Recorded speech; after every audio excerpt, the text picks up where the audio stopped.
Why, hello, and thank you for choosing the Vegan Luna podcast. If you came here to listen to influencers, business owners, people that are really making a change in this world and really creating some amazing ideas and amazing inventions, then you came to the right show. This show showcases some of the top people in the world that are making an impact, whether it's the environment, whether it's for health, or whether it's for the animals.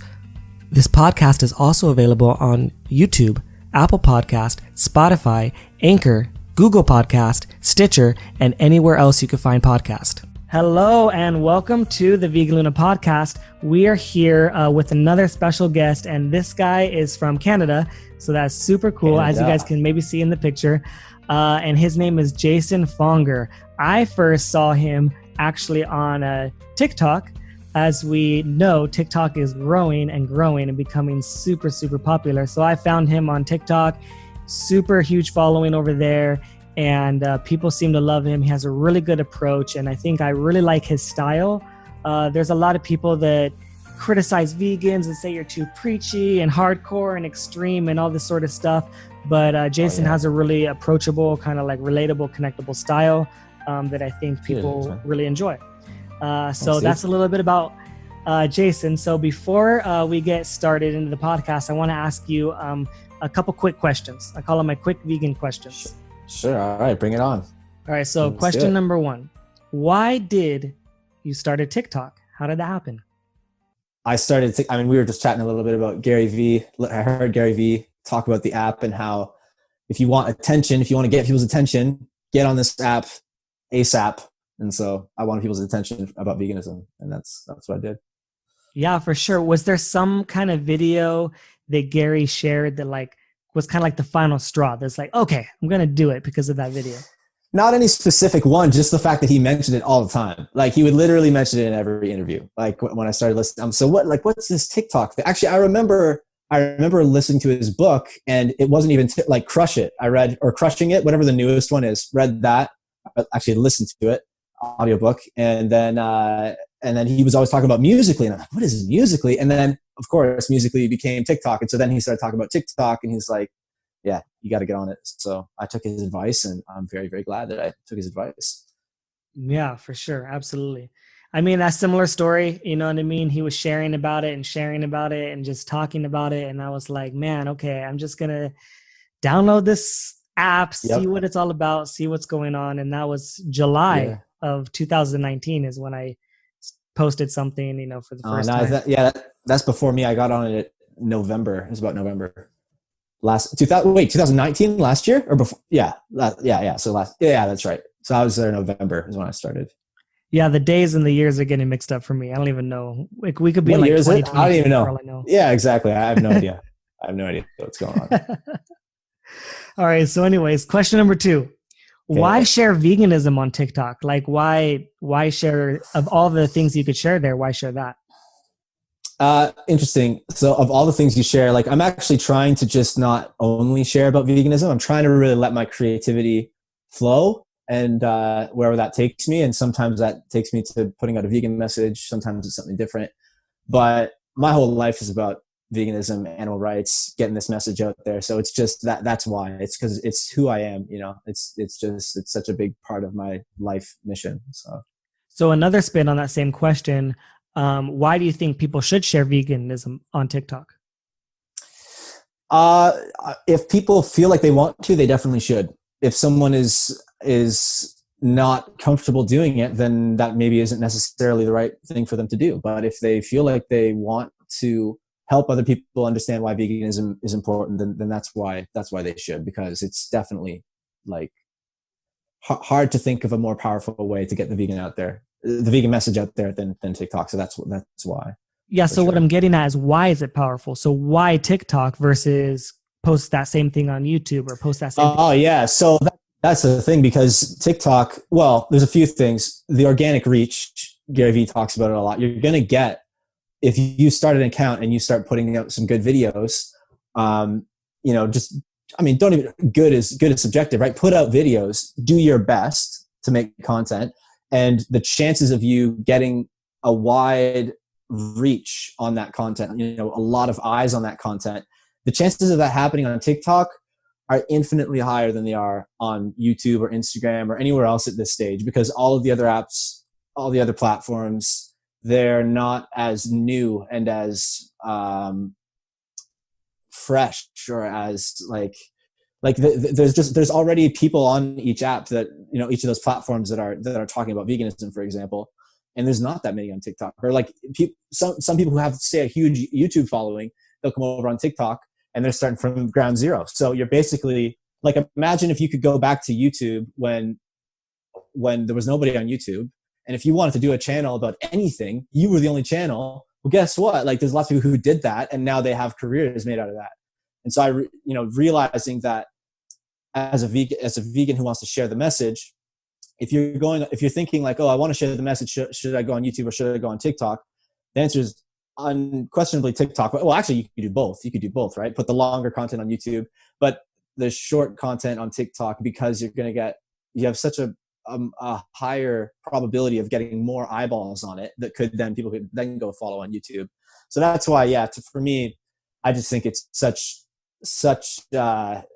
it's just no brainer to get on TikTok. It's such a great platform for that. Yeah. Also, I think what happens too is right now what's happening is you're having this influx of, you have so many consumers on TikTok, people consuming, and you have so little content creators. Even though it seems like there's a lot of content creators on TikTok, think about the ones we watch. Charlie, and then whatever, I don't even know all their names. That's how little I know, because I don't even consume that much. When I start consuming, it gives me ideas on things to post, but I consume so little. When they're talking about the dances and stuff, I'm like, I don't know the renegade dance, or I don't know. I didn't do that. So, I guess I've seen a few videos, but I have no idea what they're doing. I couldn't stand up there and do it. It's evolving all the time. But right? I'll tell you why that's important. Yeah. Sorry, I don't mean to cut you off. The reason why that's important is because when you put content on there and there's so little content and so many eyes, you're going to have a higher chance of that being seen so many times and being shared and passed around through people's For You page or their For You page. So yeah, that's it. I sometimes go into spurts where I post 6 to 10 videos like in a short random time. And they might not be perfect or the best quality. Some are shared, some are duets, some are responses, but they're kind of really fast or really short. And the thing is, they all get views. They all all of them are over 500. So then it's okay, I did 5 videos times 500. That's 2,500, for example. That's great. It's hard in to that get amount that of time. It would have taken me so long to make an Instagram or YouTube video, and I would have not gotten that amount. I would not have gotten 2,500. If I post a video on Instagram right now, a great video that I took so much time, it won't get 2,500 views. And I have over 2,000 followers on Instagram. And TikTok, I have way less. It's I know the views are a little bit skewed because people are watching it over again because they're doing comments. You know what I mean? But yeah, do you actually know that? I don't actually know how open TikTok is about revealing that kind of information. How do you know exactly what is a view on TikTok? Does anybody actually know that? I don't know. That's a good question, but I assume that the views are higher because when they're in the comment section commenting and reading, the video is still playing unless they pause it. Yeah, I did. I have considered things like this, but then I'm TikTok is smart. They could have things set up so that if somebody's posting a comment, it doesn't actually count as a review, for example. I don't know that it does or it doesn't, but that's what I mean. We were saying before, we could just sit around and talk about hypothesizing on TikTok techniques, right? Because let's just say it's a mystery. But I think the gist of what you're saying is true either way, because even if they're rewatching it, still it's time, it's engagement, it's showing that, and it's still beneficial because they're hearing your voice and your message over and over and over. Think about that. Somebody commented and said, they literally said that. They said, I keep hearing your voice when I'm eating bacon. I saw you post that. can you please stop so that I can eat bacon? Like, this is it working. This is me working, whether I'm saying something provocative or using trigger words or whatever I'm doing, whatever. It's working because people just need to hear the message. Whatever way will work for them to hear it and get exposed to it. So and Gary Vee says it's all about audio. Everything's going to be audio. Could be, yeah. That's for sure another reason why I'm dialing down on podcasting as well. Like just doing the podcasting, the audio. If anyone wants to check out the Vegan Champion podcast, it's another, and I'll post this up as well so we can cross pollinate. But yeah, like audio, podcasts, TikToks, YouTube, Twitter, LinkedIn, literally any platform, whatever platform, and all platforms. That's what I think we would agree on that in this Gary Vee cult that we're both a part of. Like, and TikTok's just a part of that. So yeah, it makes a ton of sense to be using it. Yeah, and some people get intimidated about, oh, you need to be on LinkedIn, you need to be on Instagram and Facebook and Twitter. And yes, it can seem overwhelming. It can seem like a lot. For sure, don't get me wrong. At times it is. But you need to spend time on the one that's working and the one that you enjoy. Yeah. So for me right now, TikTok's working. And you know what else? I enjoy TikTok. It's actually a lot of fun. Same. I feel exactly the same. The creativity. I enjoy it and it's working. Stuff. I enjoy the interactions and the engagement and the conversations and the growth. It's fun, growing, and it's exciting. And I don't think there's anything wrong with that. People, it's okay to have fun. If you look at every animal or puppy or baby, or all they want to do is have fun and play all day. If they could have fun and play all day and do that forever, they would do that forever. I think we're the same way. We want to have fun and play, and the only reason we're active is because we feel like we have to, because otherwise who's going to speak up for the animals? Yeah, it's part of taking care of yourself. But it's also, you focus on the one you like, and then you just spend a little bit of time on the other ones. And Gary Vee talks about this, how to balance them. You spend, maybe 110% on TikTok. I know he uses impossible numbers, but let's just say you spend a lot of time on the TikTok or whatever because it's working or it's successful, and you spend lesser time on the other ones, but you're still there. And he says he even plays around with the new ones, like the potential new ones. You know what I mean? Like whatever that is, he's probably playing around on the next TikTok right now. Yeah. Yeah, for sure he is. I wonder what that, but like, and as soon as he knows what it is, though, he'll start talking about it. And how quick will you go to it? Yeah, I'll be right there. How fast will you jump when Gary Vee says, "Hey, jump to, whatever it's called, schlabble, whatever the random." Anybody who wants attention, like he's the attention guy, right? Anybody, if you want attention, and that's why I'm on TikTok, because it's where the attention is. And so wherever the attention goes, you have to try to be there. If you're trying to get the vegan message out, you got to follow where people are paying attention. You got to be part of that environment, be part of that culture. For sure. If you go out and like sing go play a concert or play in a band, and you play in front of, a crowd of 4 people, it's a lot better to play in front of a crowd of 200,000. Yeah. Have you played in bands before? I play drums. Dude, same here. Yeah. Oh, you play drums? Yeah. Really? Okay. I think that's, what? I have in my TikTok notes, I have drumming ideas that I'm going to do for videos. My first viral video on TikTok, well, semi-viral, was a drum video. Ah, cool. Yeah. Nice. Yeah. I'll have to look at that. And then so the first video that went viral, it was 40K. And then I was like, wow, I need to do another drum video. And then I was like, but wait, how do I get the vegan message out? So I put the vegan shirt on my snare drum, and then I did drumming, and it just said "Go Vegan" on the snare drum, and it worked. It also went viral. So yeah, you just got to play around, right? Okay, I have a good idea for a drum video, so I'll post that one maybe soon. Nice. Man. And maybe that'll be I've gone viral a few times, so I don't know. I mean, I don't know. It wouldn't be my first one. Yeah, it's just creativity. Like I said, I'm not limiting myself to only doing vegan videos. Anything that I have an idea for, and I think that I like the idea, that I'm going to do it. Just gotta have fun.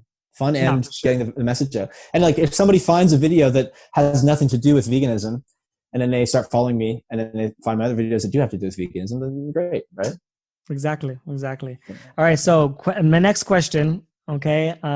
Speaking of all this social media stuff, how do you handle trolls?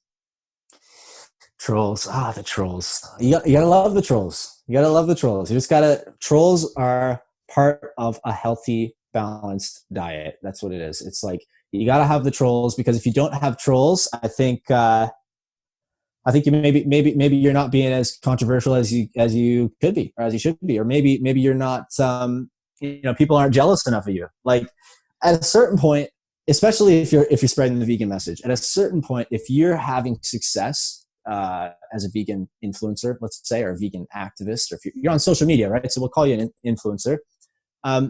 If you have trolls, that's good, because guess what?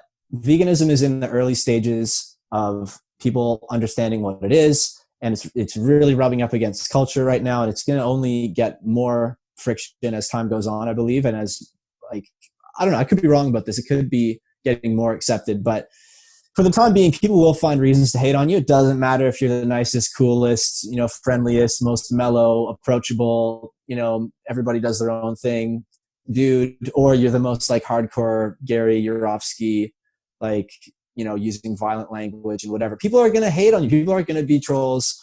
And you just have to remember, what I remember is, like, I have compassion for them, because I remember when I was a troll. I remember when I was a kid, and there was a girl in my town who was having success as a singer.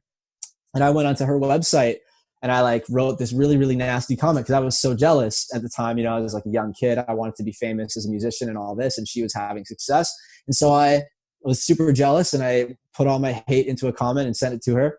And like, I remember that. I'm not proud of it, but like, I always have empathy for trolls, because I understand that wherever they're coming from is a place of unhappiness, right? So you gotta love the trolls, and you just gotta help. Like if you fight fire with fire and feed the trolls, and you just start, making, like, I'm guilty of doing that at times. Sometimes somebody will make some smart comment or whatever, and I'll just come back and just be completely savage. But at other times I'll come at it, and normally I'll do that if I don't know, if you get a certain vibe. It's hard to tell what a troll means, what the troll's intention is.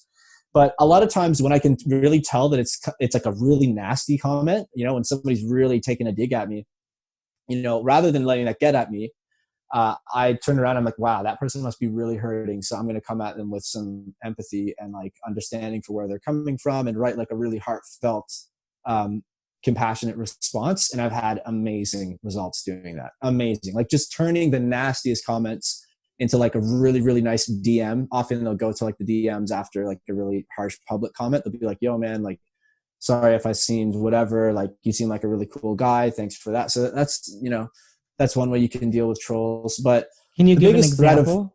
Can you give an example of what a message like that would sound like? So, I mean, somebody might say like, you think people care that you're vegan, you're not having any impact on here. Like you're just making people hate, being vegan. Then I might come back and say like, well, often I'll go and I'll check their profile, right? Before I make a comment, if I'm going to take the time to comment, I'll have a quick look at the profile. Often they haven't posted anything. So sometimes I'll say like, you're making this comment at me, but really, it says a lot about your thinking and where you're at in your own life. And, I hope that maybe you can, try to build some self-confidence for yourself so that you can believe that actually you can make a difference. Cause I know for a fact that I am making a difference. Like I know I'm making a difference. So if people come at me and they say I'm not making a difference, that says everything about them, because they perceive me as not making a difference. They maybe don't see how one person can make a difference. So then I would come at them and I would say like, it sounds like you don't think that, I or anyone else has the ability to have a good impact on the world, So, just so you know, I know I'm making a difference because I have, thousands of people DMing me and asking me about veganism. And you seem to think that that's not the case based on my content. So I'll just here to tell you that is the case. And I hope that maybe one day you can, believe in yourself.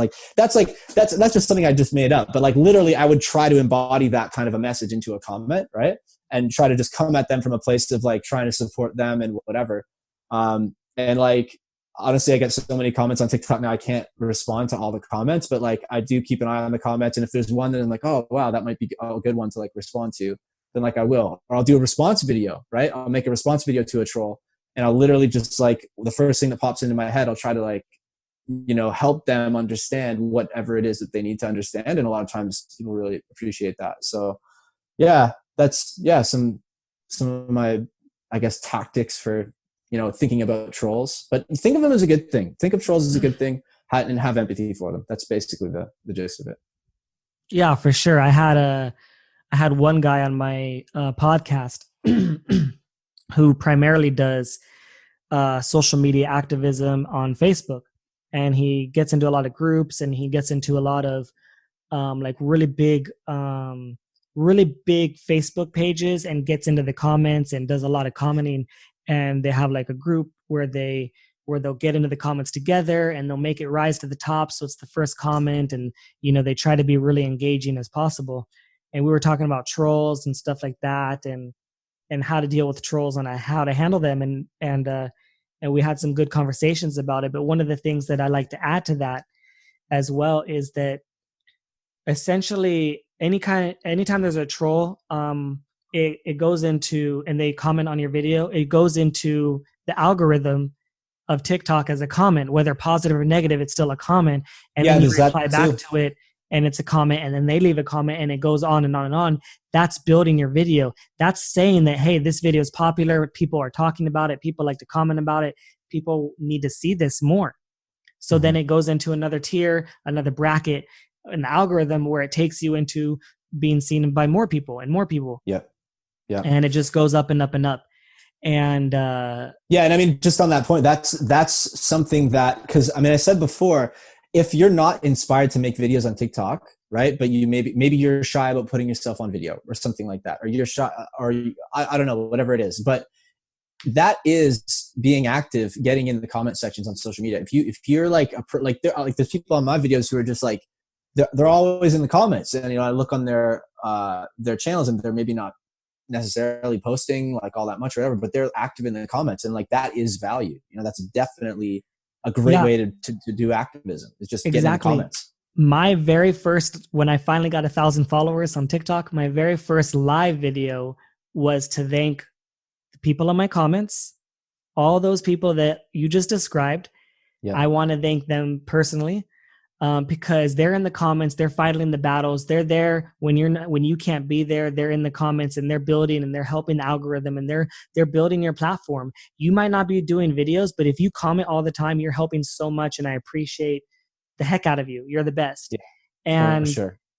Also, I think that the other people that I thanked, or not that I think, but on my live video, the other group of people that I thanked were all the trolls, all the ones that just kept on. They just couldn't hold it inside to say I love bacon. Yeah. Like they just had to get it out there. I didn't know that. Yeah. I mean, I'm glad they shared that they love bacon, because before that I didn't know.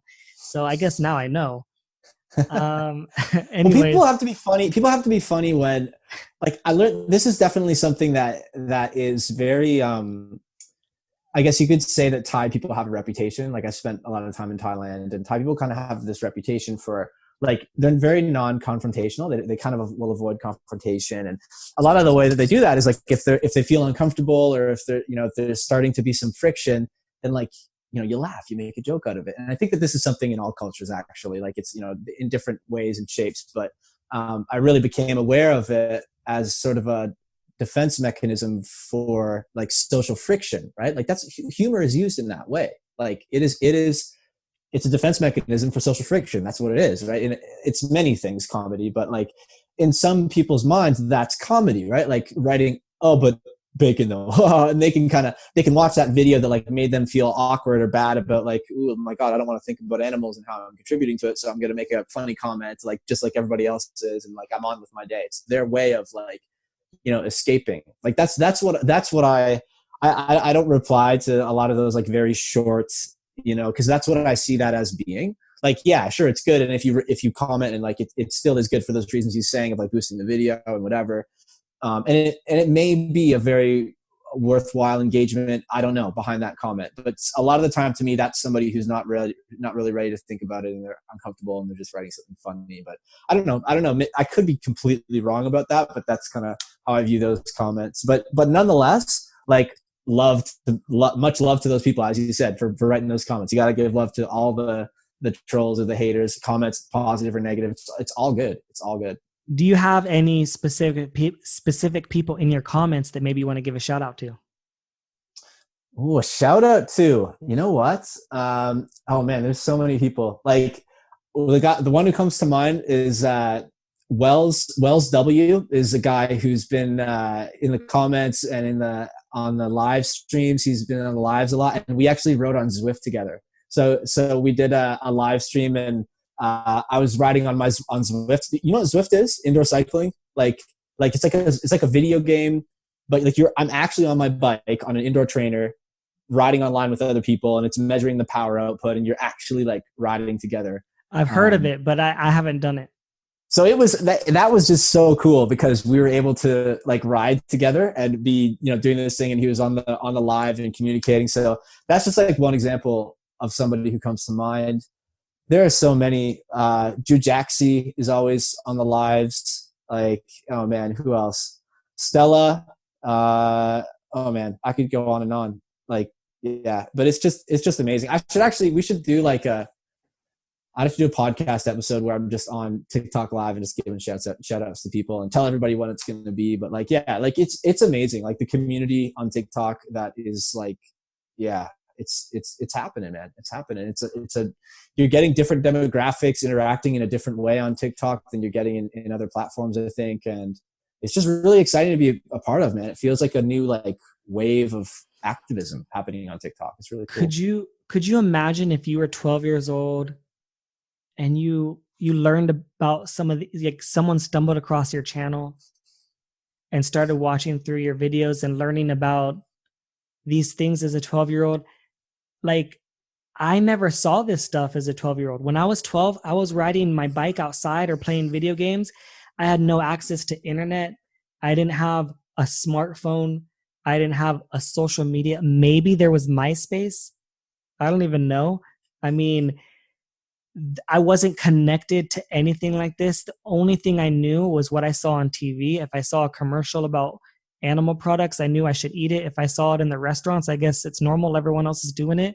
It was so normalized. The violence was so normalized that I was so removed from that in today's day and age with the TikTok or whatever, and you come across someone that's sharing what's happening, like, it's kind of, I don't know how would I react? I think about that sometimes. Would I be like, this is crazy, you guys are crazy vegans? Or would I be like, oh shit, that's real? I don't want to eat chicken no more. Like, how would I react? I don't even know. Yeah, it's hard to imagine like being like, yeah, man, there's kids who are like 10 years old, like, or younger on that app. Like, and it's I actually haven't thought about that. Like, what if I were 10 years old or 14 years old and I saw my videos? Like, what would my reaction be? Like, probably be like, who's this crazy guy, like, talking about all this stuff? And like, I don't know, but how much progress has been made in the last like 20 years, I guess, of, I'm 30 now. So 20 years ago, when I was 10 years old, the amount of information out there available, like at your fingertips on an app about the realities of animal agriculture and animal exploitation and all that. Like, it's a different world, man. And honestly, that's what gives me hope, is like the fact that there are so many people out there making sure that every day, literally like tens of millions of people are being exposed to these kinds of messages about veganism, about animal rights. Like, literally that's happening every day. There are young people learning about this on a scale that they have never before. And I think TikTok, especially right now, to add on to why I think it's so awesome, this wave of activism happening on TikTok, is because I don't know I don't know of I don't know of another time in history when there's been so many young people on like an app that like the connection for people who want to get through to young people, like for people who want young people to understand, which is really, I think, our best shot. Like if we want to really shift culture away from like exploiting animals as the norm, the kids, the young people, the young kids, the teenagers, the people in university, the youth, these are the people who are still constructing their belief systems and who still have the choice to say, wait a minute, what we're doing to animals doesn't make sense. So I'm not going to allow myself to have that as part of my belief system that I'm going to construct for myself as an individual. And young people have the power to say that. And, I love, there's people in their 60s and 70s who can go vegan, not trying to discriminate against different age categories here at all. But the fact remains that, I mean, the reason that people want to shelter their kids from, if we do a cube of truth and we're showing slaughterhouse footage in the streets, the reason that some people might criticize and say, oh, young people shouldn't be seeing that. We should be sheltering their eyes from this. Mommy and daddy should be telling them stories about happy animals that live on a happy farm. And that's where our animals come from. Actually, my mom said that she didn't even want to tell us. My mom did not even want, like, she felt bad about like, she felt like she had to hide it from us, that she had to hide, like for me and my brother, I mean, she would use like the fancy names for the dishes rather than saying, oh, we're having, tonight we're going to eat a pig, kids. Like how many parents are super upfront with their children about the realities of what go on in animal agriculture? Probably not that many, So anyway, it's just saying like the power of getting the vegan message out there to young people on TikTok. It's really it's quite something. It's great. It's great to see all the comments, you can tell when comments are from kids, because some of the comments they're just like they're just way off. They it's obviously a kid who they don't know what they're talking about, and I don't want to come too harsh on them, but it's great that they're being involved in the conversation. Yeah, for sure. Absolutely. Like you're absolutely right. Like, I mean, having a smartphone, like how many kids have smartphones and can go right to this app and you can connect to it and everyone's online and everyone's on the internet. Everyone's at a standstill. Also this time in history where we're like forced to be on our phones. Like it's like the perfect storm. If we don't come out of this, like if we don't take advantage of this time, like there's never going to be a better time.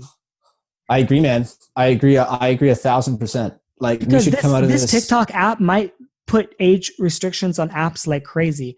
This TikTok app might be the reason that, like, the fact that even like sometimes there is slaughterhouse footage on the app I think I still have a video on there that has slaughterhouse footage. This still hasn't been taken down. They all get taken down. Like I've never even been able to get one up. Like they all get flagged. That's what I'm saying is like, I have like pieces of one and I think it's still up, I think. But the point is that that's obviously something that they don't want people to be seeing. But the fact that it's out there, that it gets out there, like the one video that went viral for me had a little bit of a chicken having their head cut off. And that was on its way to over 1 million. It was at 800,000 when it got taken down. That's awesome, man. But that's like 800,000 people right there that saw it. So good. That's what I'm saying. Like as that's what I'm saying is TikTok is pushing the boundaries of what you're of these. Look at the restrictions on YouTube for children. Yep. Yeah, man. TikTok hasn't done that enough. No, it's the time right now as well. Not only because people are inside, it's like, why are people inside? If people actually understood that, this is what just blows my mind, man. Like everybody's talking about when should we open stuff up? When should we be wearing masks? How many meters apart from each other should we be? Like, what about the economy? All of these questions. Nobody's talking about the use of animals and how, if we want to reduce the frequency and severity of these kinds of pandemics, we need to get animals out of the food system. Period. Done. Like end of story. The only reason that animals are still in the food system is because culture, though, and that people think it's part of the culture and we need it. Like it's just misinformation. It's industries that have been subsidized for so long based off of myths that people think we need animals in the food system. Animal agriculture is draining the economy by taking up tax money, right? How much tax money is taken from people each year and then given out in subsidies to animal agriculture to make food that would not be profitable if it weren't for these subsidies. And then it makes us sick. And then it causes all these pandemics. And then not even to mention it's like the biggest injustice that's ever happened. You know, it just doesn't make sense. We need to be saying all these things. We need to be bringing all this to the discussion. It's just, I want to hear way more people speaking up about all this stuff right now. Because as you say, everybody's inside, everybody's on their smartphones consuming content. Everybody's thinking about this stuff. It's not hard to understand. It's really not. People just got to say this stuff. And then it's got to get on the news, like the New York Times articles that came out a couple days ago. Like, it's good. It's happening. There's good things happening, and we got to keep riding this wave. And yeah, man, it's exciting times. It is. I made a TikTok video about that article. Yeah, dude. Like, it was great to see that article. I love to see like real journalism. Also, happening. even it's considered food, right? We as people that don't eat that and don't consider that as food, we don't consider it as food, but considering as food. Like, we take 60% of all the food that we grow and give it to the animals, 60%, and in return, we get 18% of the calories. Yeah. Yeah. That direct inefficiency right there is practically the culprit. Even that it is food, is the fact that we call it food is literally the culprit. Yeah, it is not food. People miss it. And like, I struggle with it sometimes because, I mean, we were talking a little bit before we started recording about, you know, you can give people facts, and a lot of people, it's like in one ear and out the other. But the thing is, like, if people actually understood the facts of the inefficiencies of using animals in the food system, the facts of the negative consequences of animals in the food system, if people actually understood those facts, it just, you cannot justify continuing to run the food system the way that we're doing it. You know, it just does not make any sense. And it's frustrating sometimes. Like, I sound a bit frustrated right now because, like, you know, I could go into facts and figures and all that, but I think people just need to look into it for themselves and, like, just think logically about it. Like, just take some time and think about it. Like, you'll figure it out. You'll figure out it doesn't make sense at some point or another, you know, like, it's just too ridiculous. Like, the only reasons is people still want the taste. They don't want to change. It's just that human state of resisting change. That's really all it is at its core. It makes so much sense to change towards eating plant-based foods, get rid of animal foods. People just resistant to change. Yeah, for sure. All right. So next question. Why? Keep them coming. Why did you start your podcast?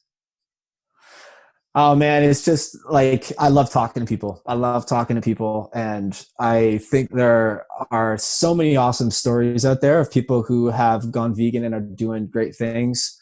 And I want to talk to them. I want to get to know them. I want to share their stories. Yeah, man, we were talking as well, like, podcasting is a great way to create content that you can, you can use a podcast in a lot of different ways. You can take clips out of sections of a podcast and you know, distribute it en masse.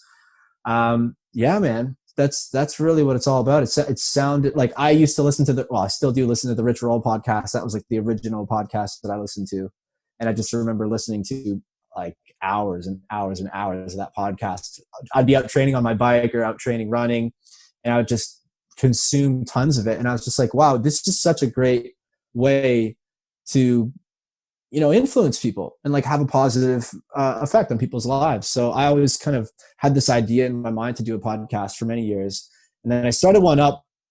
I actually did a few episodes back in like late 2018 and like early 2019.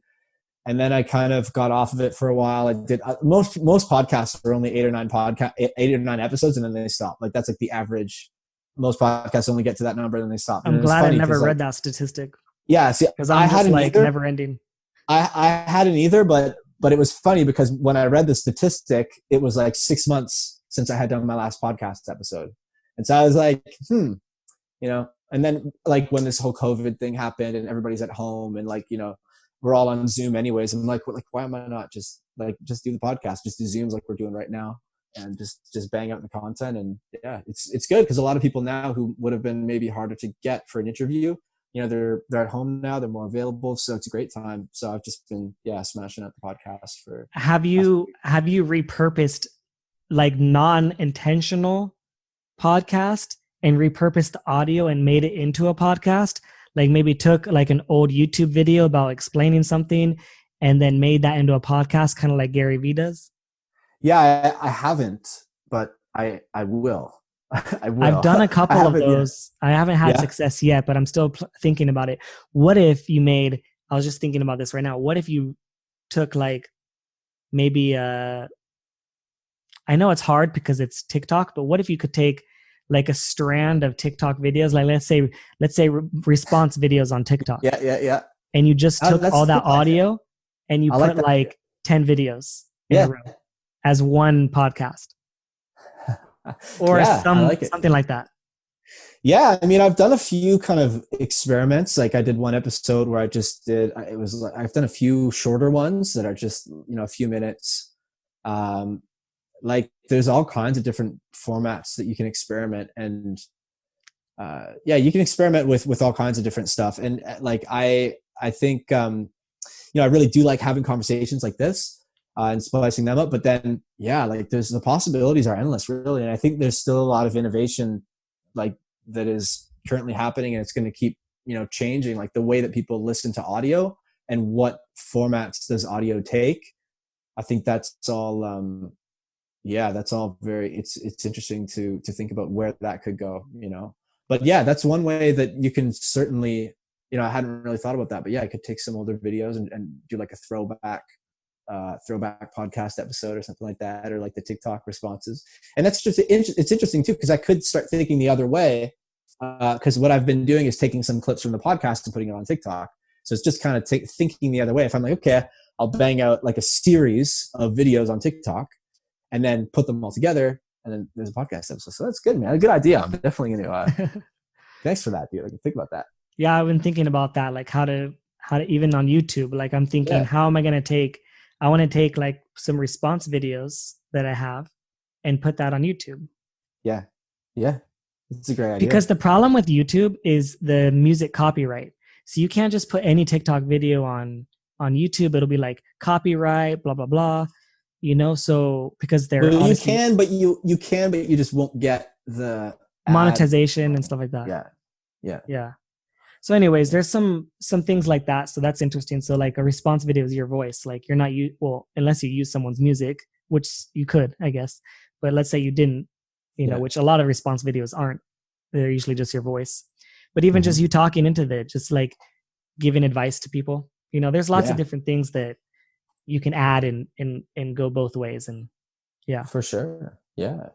But the thing I was going to say that you mentioned about the Rich Roll podcast, which he was also kind of one of my inspirations as well. Of course, plant-based and, awesome guy. I loved his whole story. I read his book. I bought his book. He's a legend. Finding Ultra. I also listen. I listened to his book, Finding Ultra. You listen to that one? That one I actually read. I read that on the plane to Hawaii, funny enough.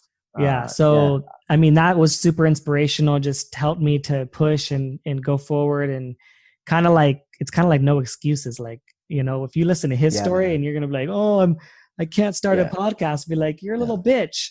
Like, go start that. Start that podcast. Like I just fell off my bike and, have a broken pedal and ate some meat out of a trash can. I'm pretty sure you can go start a podcast. I forgot about that. That's true. That was a crazy part of that.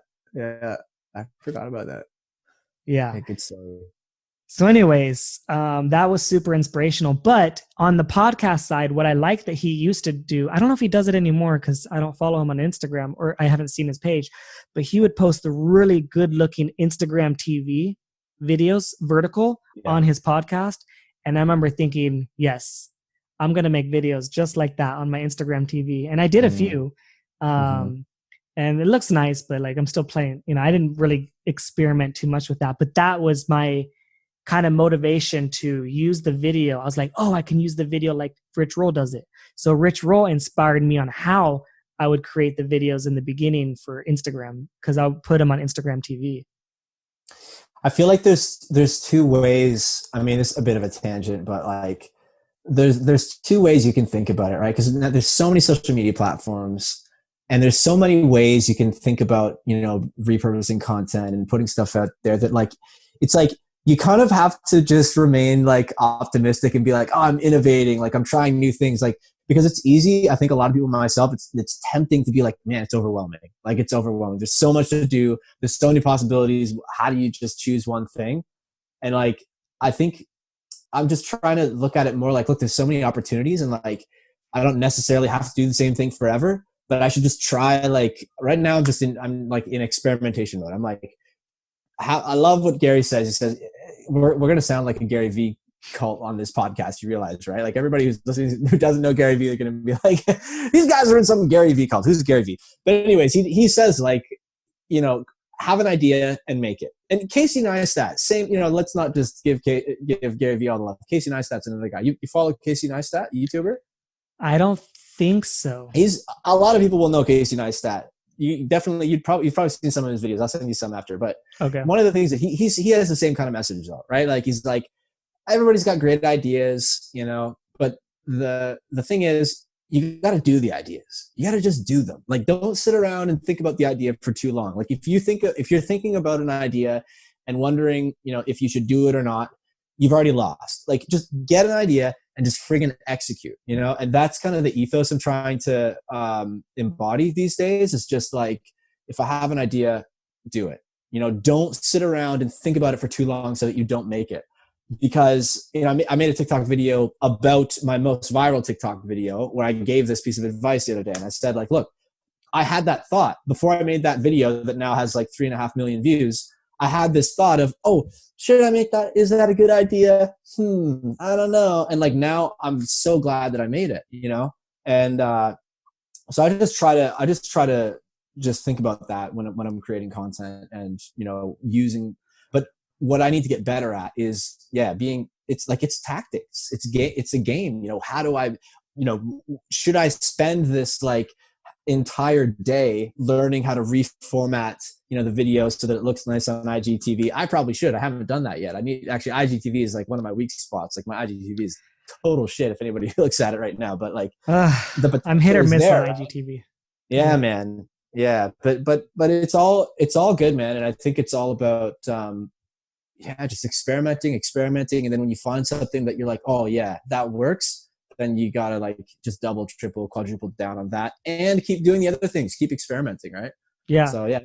The other thing I wanted to add about the podcast in Rich Roll is that you mentioned you were listening while you were writing.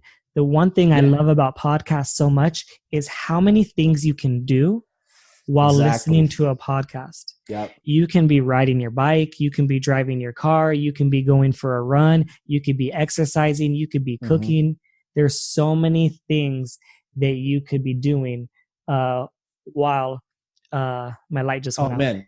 Yeah, no, dude, I was just like, that is one thing too, that like when I consider content of the future, right? Like if I look into what format is worth investing in, it's funny I say format investing in, like, you know, that's not exactly what I mean. I mean, investing in, by that I mean creating content and thinking about like where content creation might go in the future, right? Audio makes tons of sense exactly for that reason. You can be doing so many things whilst consuming audio. Video is way more demanding of people's attention. And attention is an incredibly valuable currency that you have to really think about. And so if you can create audio content that people love consuming, and they'll just consume it while they're, you know, driving or walking or, you know, doing work around the house, you know, that's a huge opportunity to be influencing people. And who even knows if it's only going to be called podcasting? Like right now it's called podcasting. It used to be called radio, right? Now it's like podcasting and radio. And there's this emergence of like smart, home technology, Google Home and Alexa and Siri and like all this stuff, like that technology, and pairing that with AI, it's just, I don't know where it's all going to go, but I think it's a pretty safe bet that, podcasting it makes a lot of sense, for the reasons that, exactly what you were saying. People can be doing so many things, multitasking. Like, I enjoy the experience of going for a run or a ride and not having anything in my ears.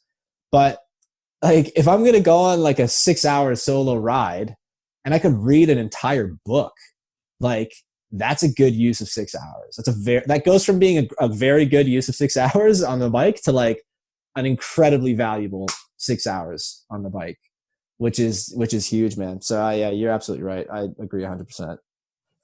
For sure. Yeah. And I try to communicate that to people, the ways that they can listen to a podcast. Sometimes when I'm sharing the podcast and I think, how do I help someone or inspire someone to want to listen to this? Because I think it could help them or motivate them or whatever benefit I think it will add to them.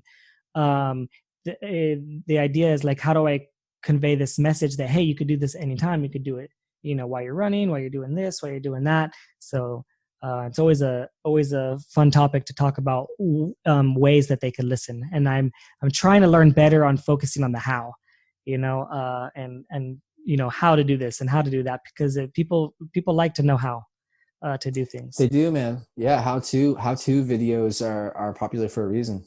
Yeah, for sure. Yeah. All right, so tell us a little bit about yourself. Who is this guy that's telling us all this information? Oh man, so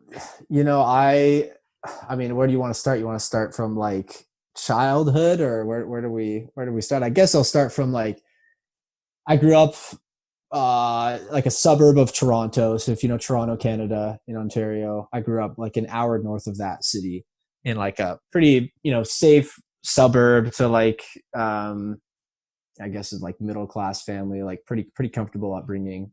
Really won the lottery with good parents and upbringing. Like they're always super encouraging of anything I wanted to do. I grew up skateboarding and like listening to punk rock music, and I got into music when I was 9 years old. I think it was like 3 months before this talent show at my school. I was in like grade 5, right? And it was like 3 months before my birthday or 3 weeks before my birthday was coming up. And I was like, I want a guitar for my birthday so I can learn guitar and play in the talent show. Like I had never played guitar before, but I just remember like doing that and getting into music. And from then on, like I was like, I want to be a musician, so I went like all through high school, really focusing on music, and went to university, played in bands, taught professionally, played professionally, performed, like was really, really into it for many years. But then what happened was in second year of university, I wanted to figure out food, basically. Like I read the liner notes to a punk rock album that was all about animals being exploited. It was like a Goldfinger album called Open Your Eyes. I read that when I was 14. And that made me go vegetarian like instantly. Didn't really understand like what vegan was at that point. But yeah, I knew that like I didn't want to be a part of that. And then I stopped eating meat for like 6 months.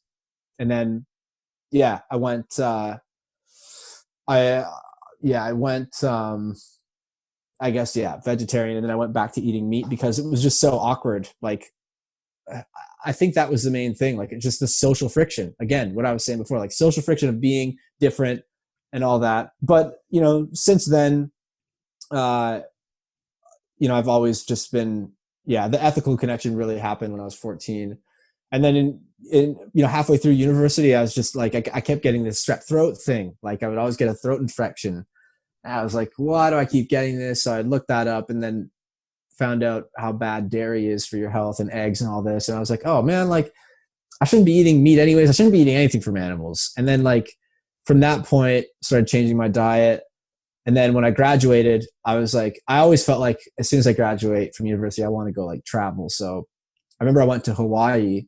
And I wanted to go woofing. I don't know if you know what woofing is.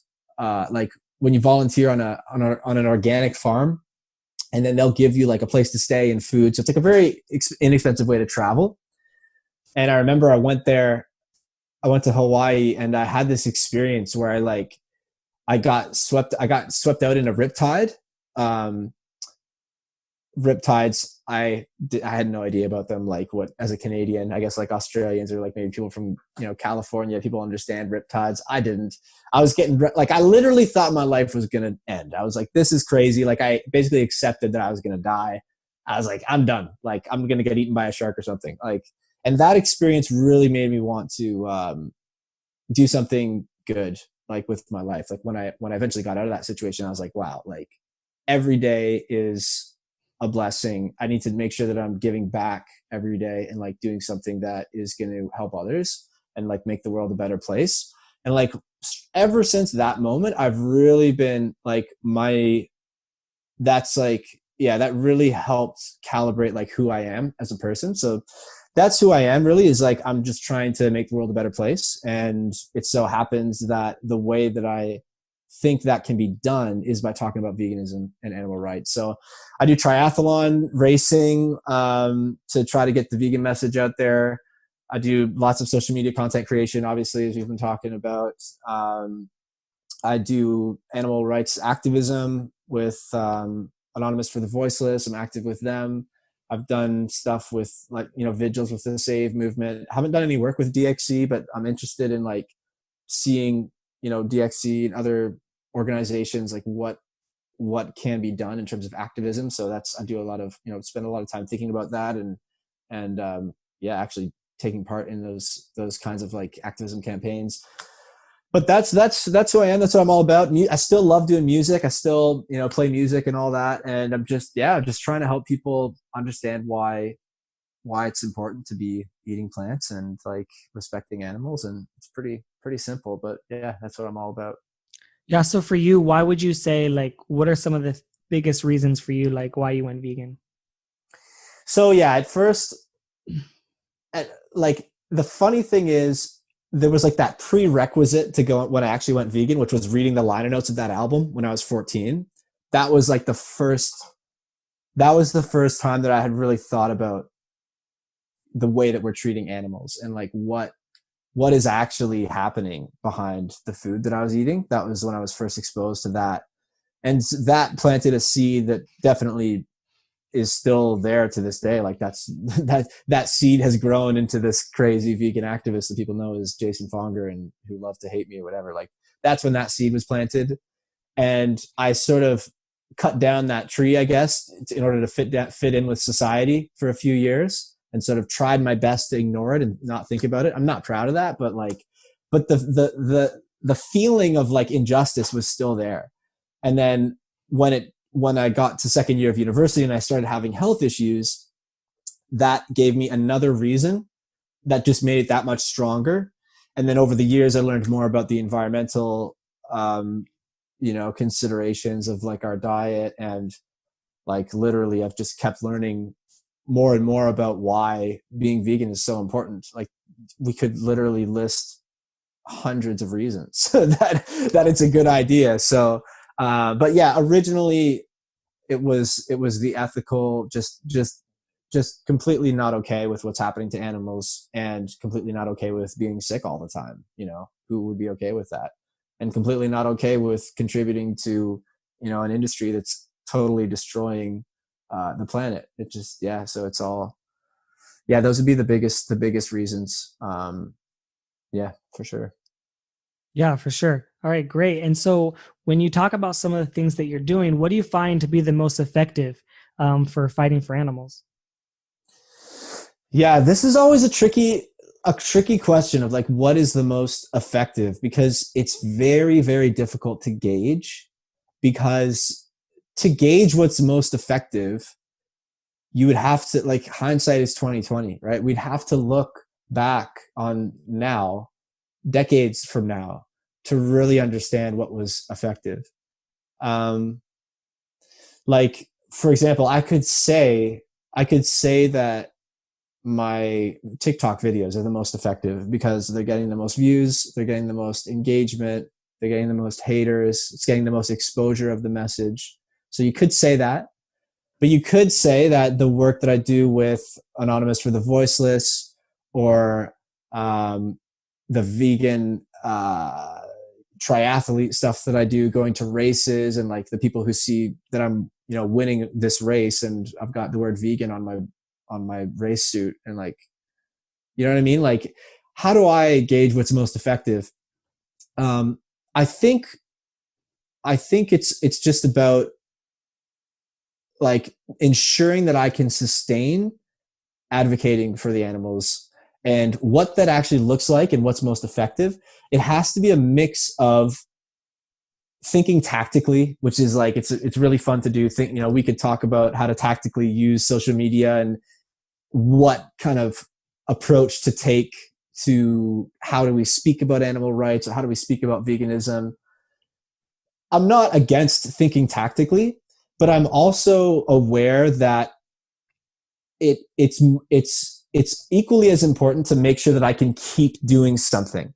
So if I were to say the most effective thing for me to do would be maybe to do some crazy thing where, I don't know, maybe we're in the world where there's sports games again, and like the most effective thing that I could do would be to like run on the ice at a hockey game and like do some crazy demonstration where I like murder like a toy rabbit or something like that, and blood goes all over the ice, and like there's this crazy viral event. You know, people do that stuff. People go to like political speeches and they'll jump on stage and they'll be like, a vegan activist would be like, you know, fur is murder or something like that, right? Like, is that the most effective? Lots of people like to look at those kinds of activists and say they're the reason that people don't like vegans. I don't believe that at all. I believe that those are potentially very, very effective forms of activism if we look back 10 years from now. Because how many people seeing something like that, you know, that gets them thinking, and that starts conversations, and all the conversations that might be in the news if somebody were to do something like that. Like, it's very, very hard to say what's most effective. But I think that definitely it's not for everybody to go and do something like that, first of all, right? So the point I'm making is like, what can people do? I'm trying to figure out what I can do. So like, I'm still in the very early stages. Like I know I'm 30. I still feel like I've got 100 years left because I'm, you know, super healthy dude and optimistic and whatever. But like, I feel like I'm at the beginning stages of getting to know what I can do that will be the most effective. But it has to be a balance between reaching a lot of people, speaking in a way that people will see. This is really hard because like the way that people react is it really that important, how they react, or is it more important that they hear the message, right? I don't really know what the answer to that question is, but there does have to be some balance between this is what I'm good at, right? This is what I enjoy doing. This is my creative expression, or this is my talent.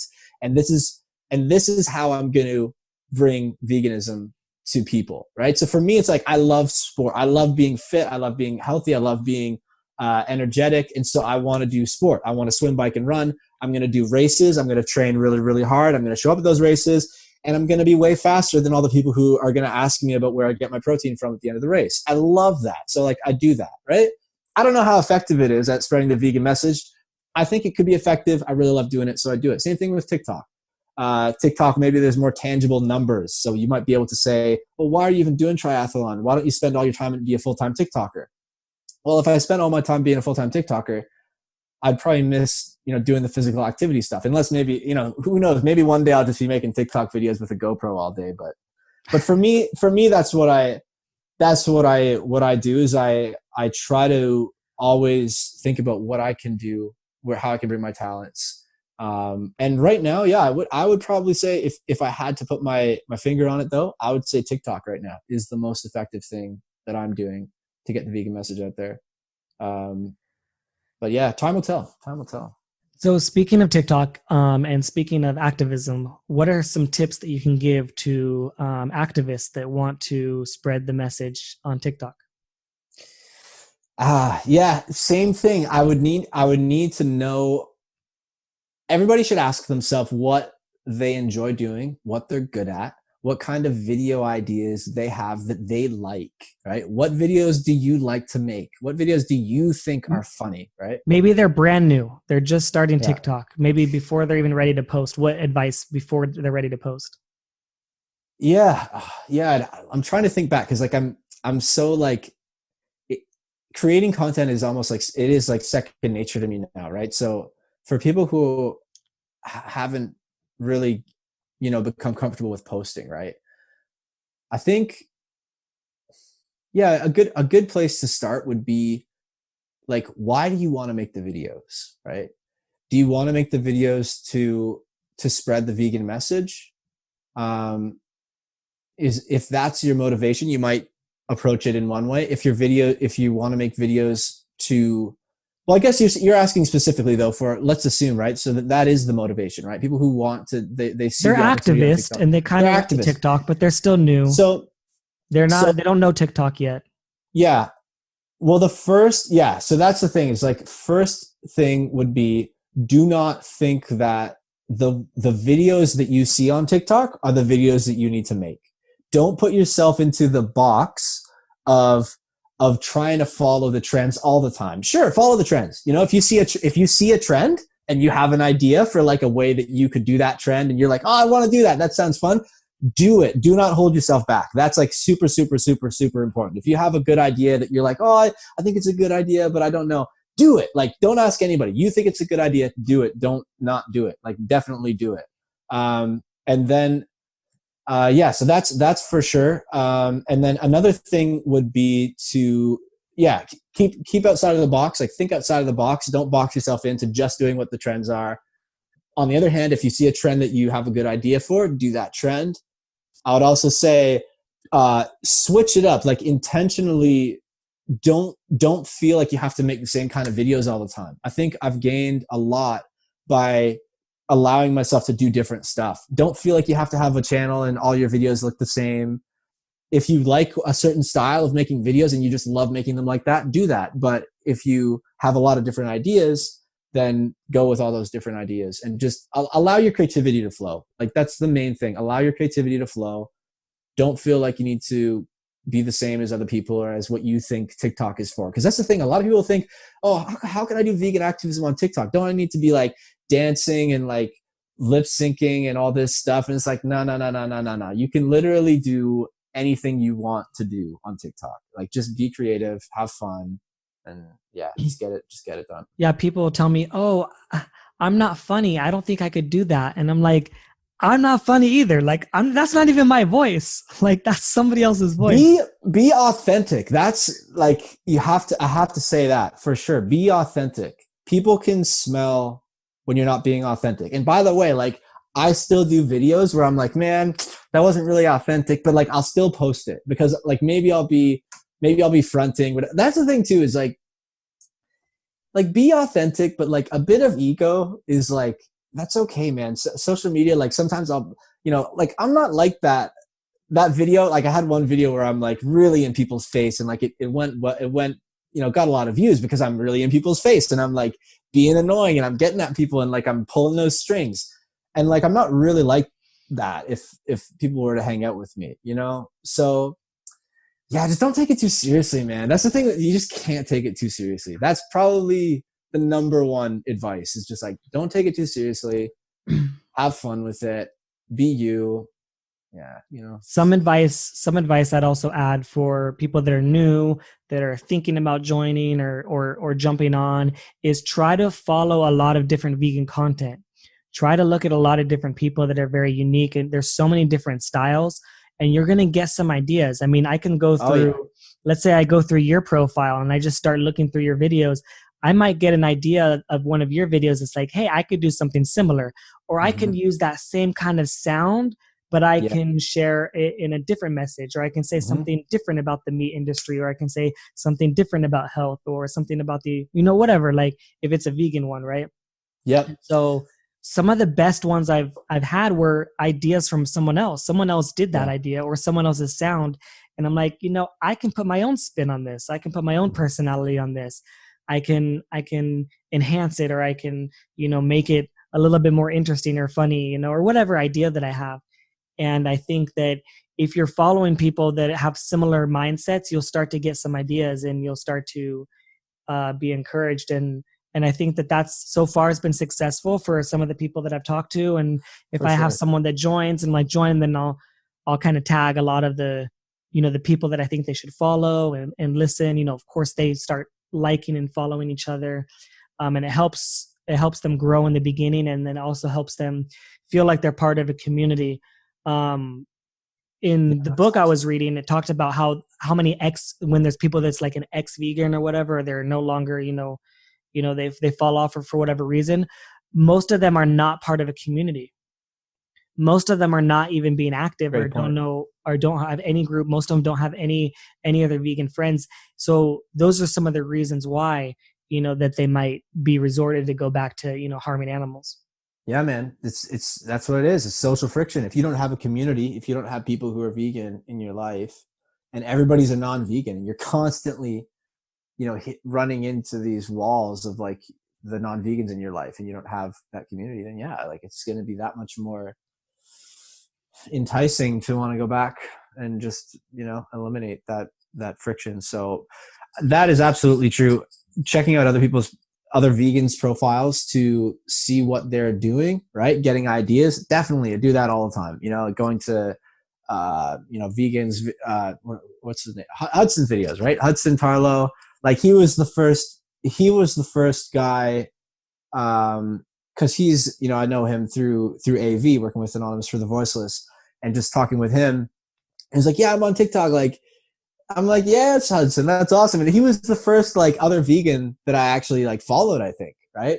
And I remember just like getting some ideas, like some sounds, from him. Like I'd see a video, I'd be like, oh yeah, that sounds funny, but like, I want to do a different thing with that sound, and, yeah. And not even just the other vegans, just looking at other stuff on TikTok. Like sometimes, sometimes you can think of a creative way to take a trend that hasn't been done by somebody who's vegan and do it. But like the other thing too is you can think outside the box, but you can also just like I've literally learned dance challenges, right? Like, and just literally tried to copy it, and then maybe put like a little vegan in the corner or something like that. Like you can completely copy stuff. Even if you try to completely copy, guess what? You're still going to be putting your own flavor on it and your own, personality into it.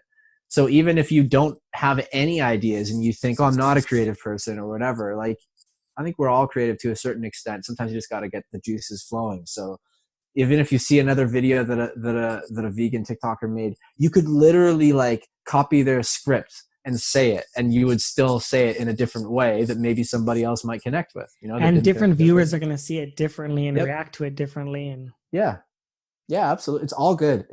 That's why I think the biggest thing is just eliminating that over-analysis. People over-analyze what to put out and just way too much. Just do it. Just stop worrying so much about what people are going to think, and just do it and have some fun. And don't worry if your stuff flops, like if you start up a video and you're getting, 6 views or whatever, and like, it's just not really like, just keep making. Like, don't worry about what the numbers are.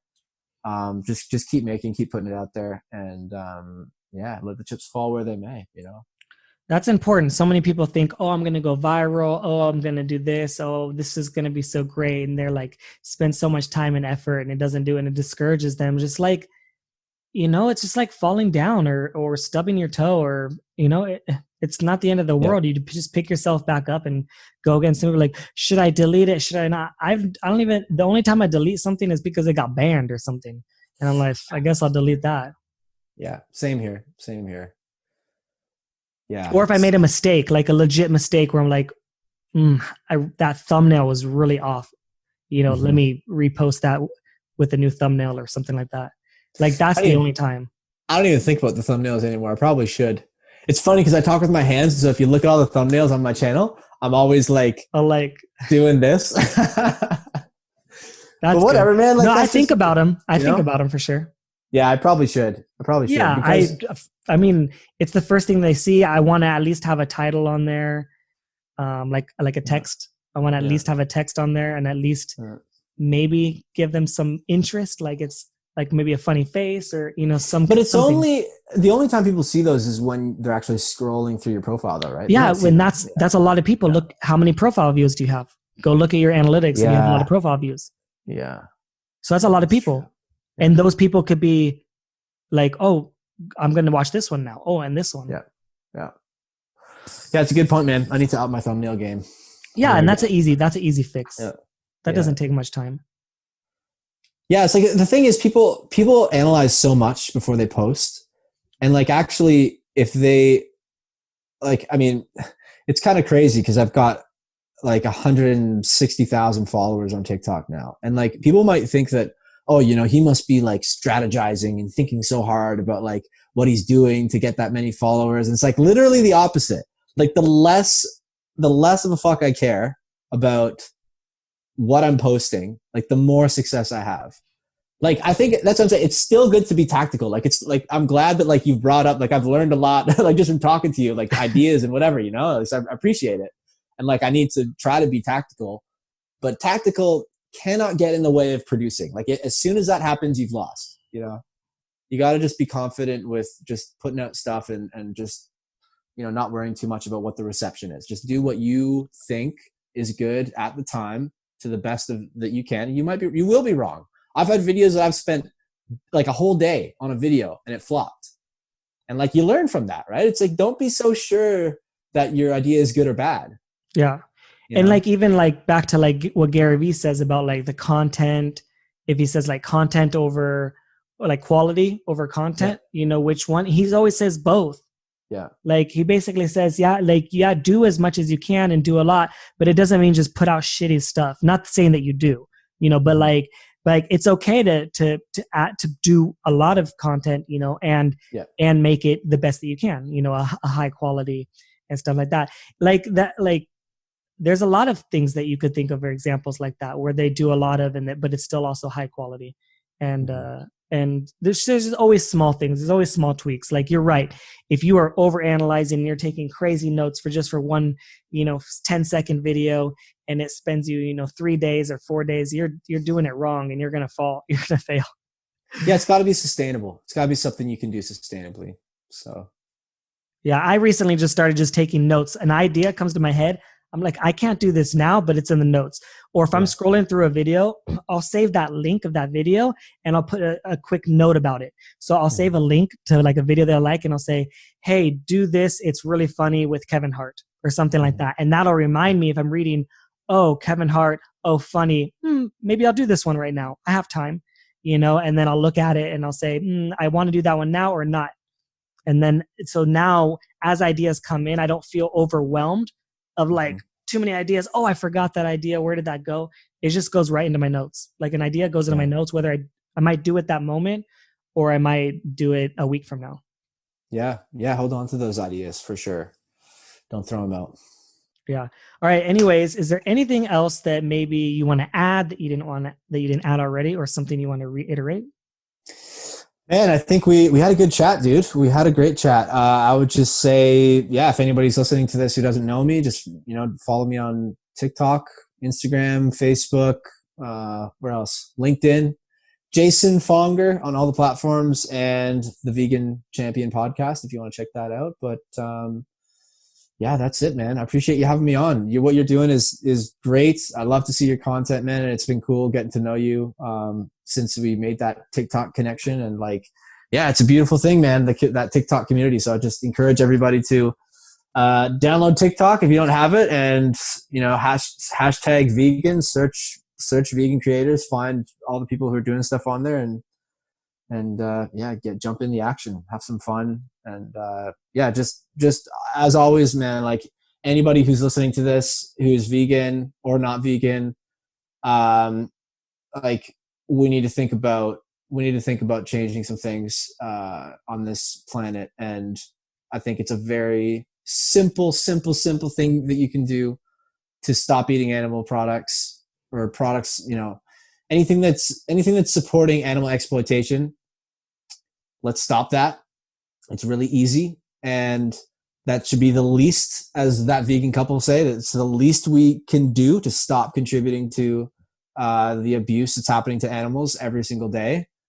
And beyond that, hopefully everybody can find a way that is that works for them to speak up about it and to inspire other people to make the change as well, man. And you're doing that. You're taking your own skills and talents, and you're doing the podcast and making TikTok content. And yeah, man, just hugely appreciate all the stuff you're doing, and everybody else out there who's listening or watching that's doing what they can.